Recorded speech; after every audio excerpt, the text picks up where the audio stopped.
আজ ঝটপট কি রান্না করলাম জানতে চাইলে ব্লগটা দেখে নিন। নমস্কার, আমি Shimu Saha Basak, welcome my new blog. আমি রান্না করে ফেললাম লাউ শাক ভাজি।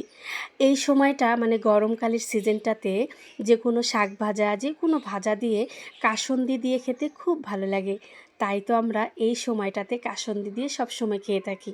আপনারাও কি কাসুন্দি খেতে পছন্দ করেন? অবশ্যই কমেন্টে জানাবেন।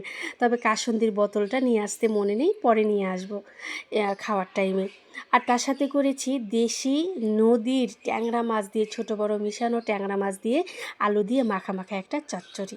আর চচ্চড়ির সাথে রয়েছে আমডাল। আমডাল খেতে আমার খুব ভালো লাগে। আর আপনার? আর আজকে ঠান্ডা ঠান্ডা ওয়েদার, তারপরেও করে ফেললাম আমডাল।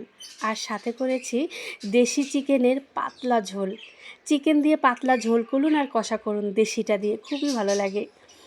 আর সাথে ছিল লঙ্কা, লেবু। লঙ্কাটা কিন্তু শো করতে দেওয়া হয়েছে, লেবু। এই ছিল আজ আমার রান্নাঘরের ছোট্ট আয়োজন। ভালো লাগলে লাইক করবেন, কমেন্ট করবেন। টাটা।